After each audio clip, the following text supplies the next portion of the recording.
And so the thing I wanted to say was, this is what you get when you come over here with me.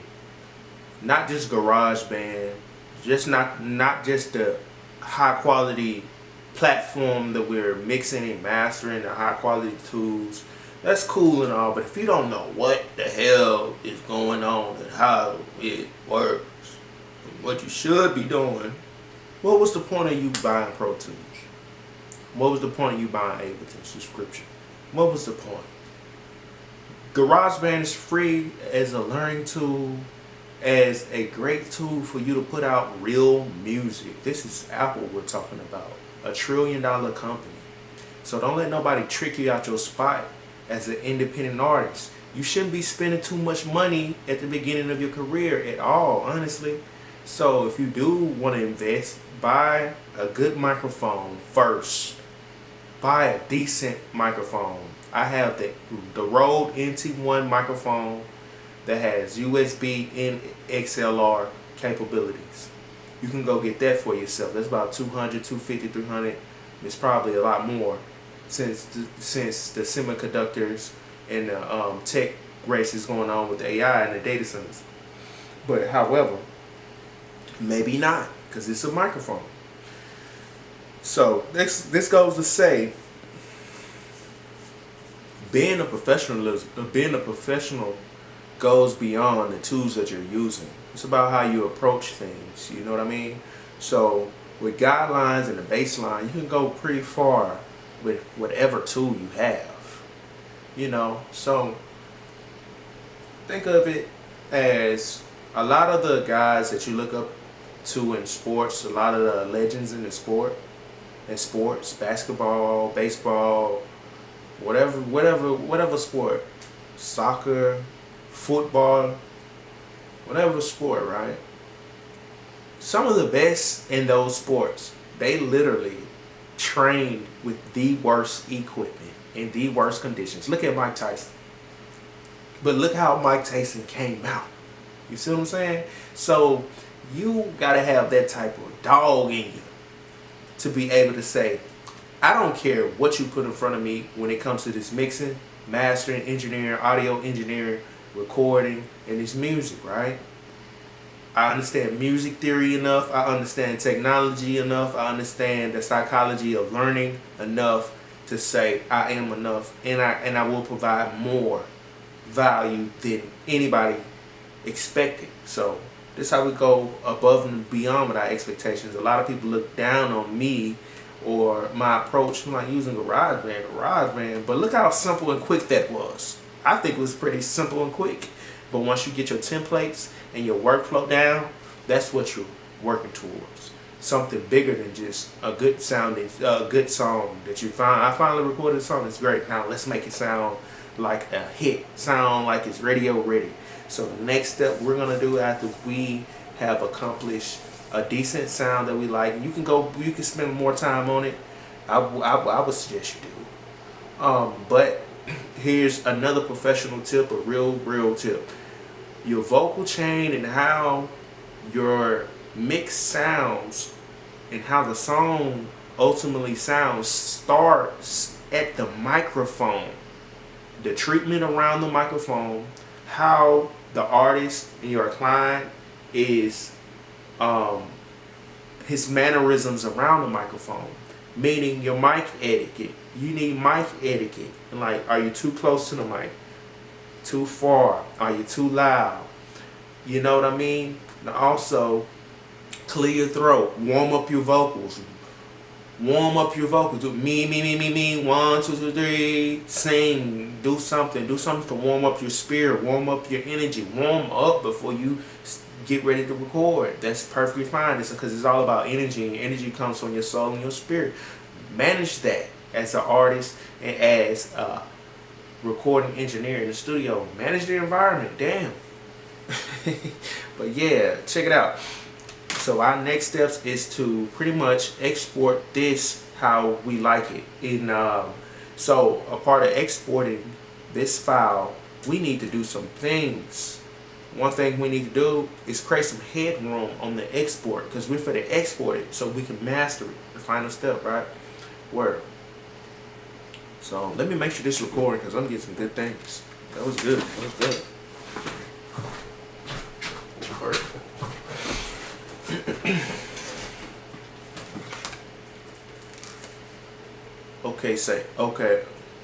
Okay, so we are recording and wonderful. So now, like I was saying, the last step is to export. So in GarageBand, you want to go ahead and go to your menu bar, your tab. You want to go to share. You want to click share. We can send the song to music, to SoundCloud, and we also can export to this. And this is what we want to do.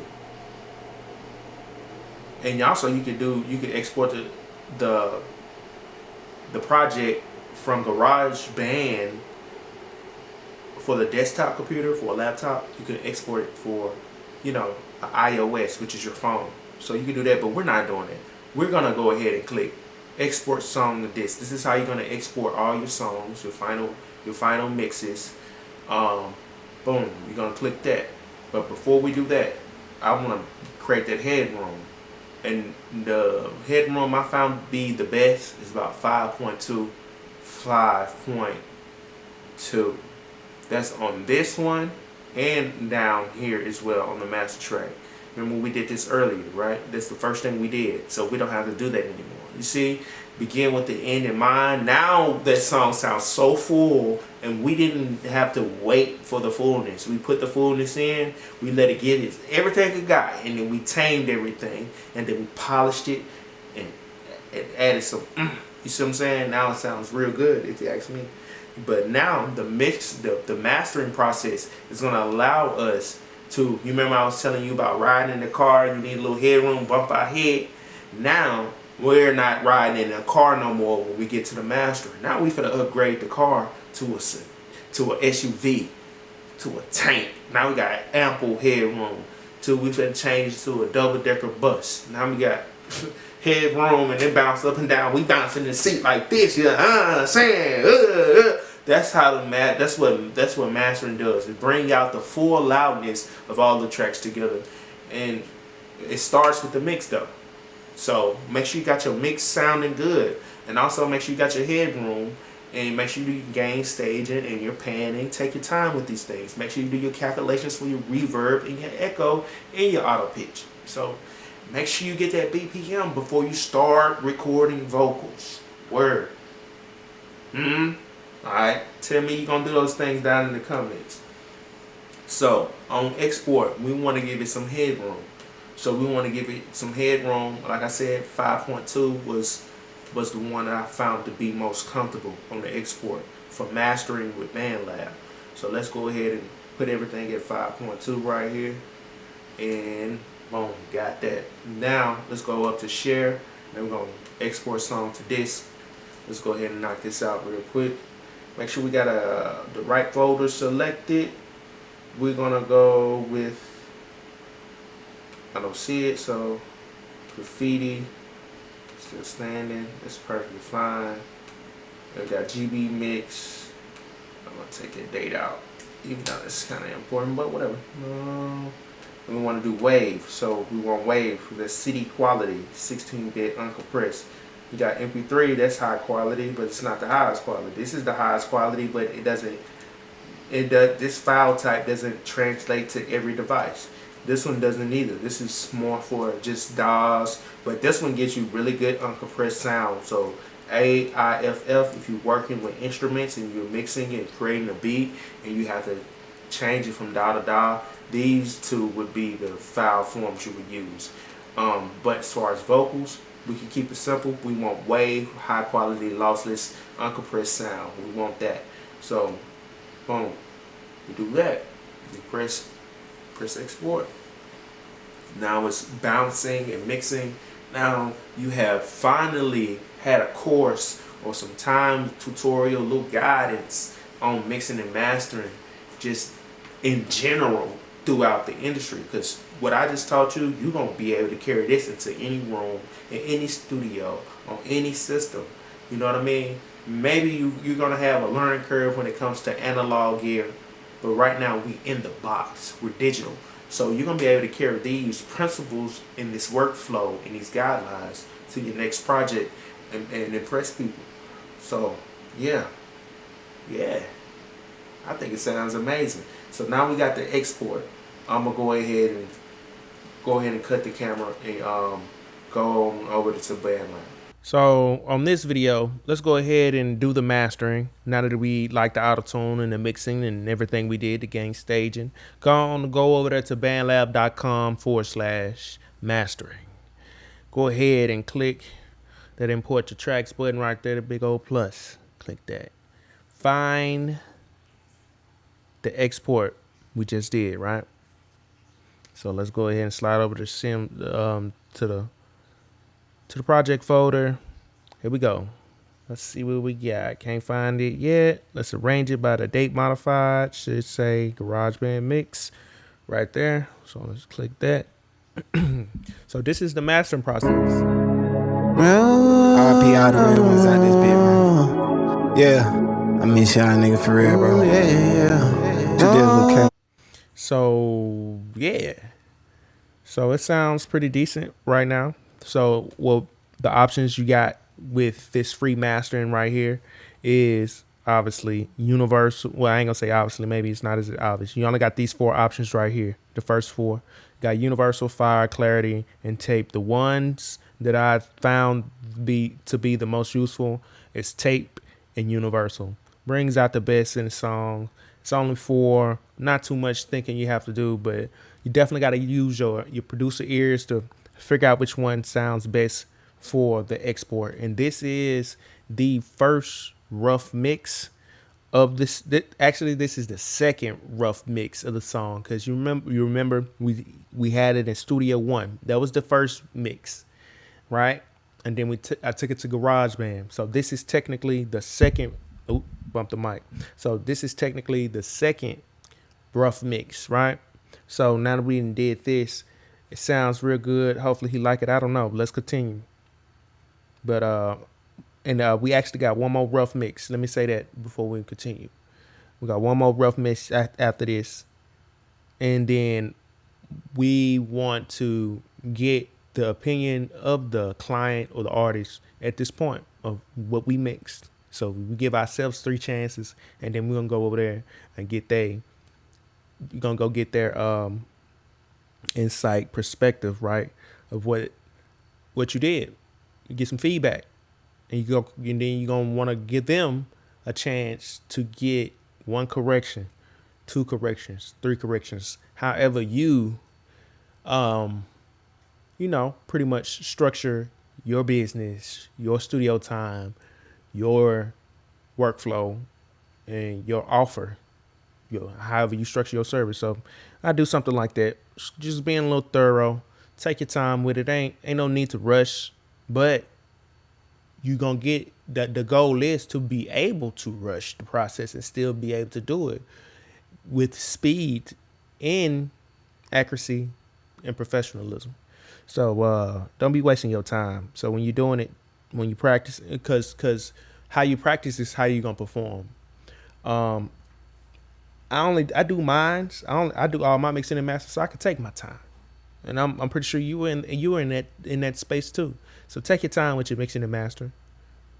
Okay, do all these little things that I did, and then go find somebody else who's better than me, and go get their opinion on what I did and what I said, and see how I can improve and how you can improve the process I bestowed upon you. Now let's go and finish this up.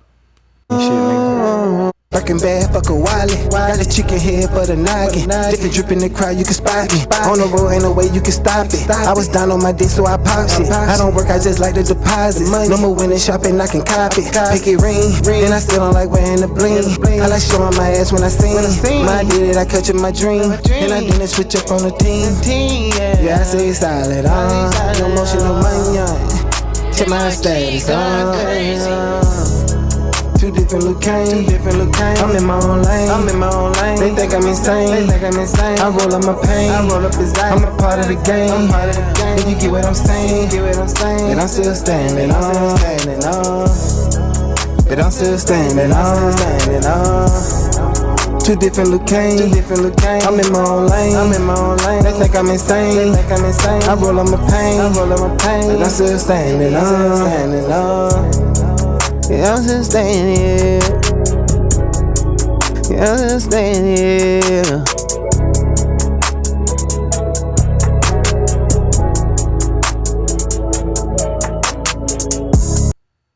So there we go.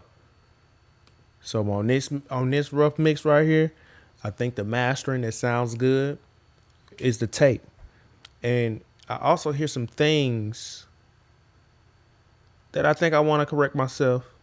But also, after you do the mastering, right, I need you to go find the best speakers you got access to and go play them on the best speaker.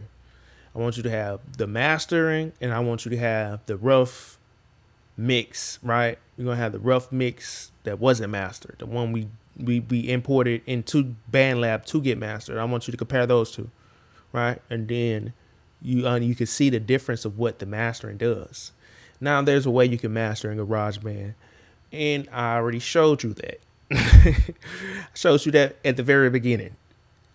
I just did very minimal, and I think I need to correct some things on it because I feel like it's holding the beat back. That was when we did the master track at the very beginning. That's all I did. I ain't do nothing else, but it's really more to it that you have to do in GarageBand to master.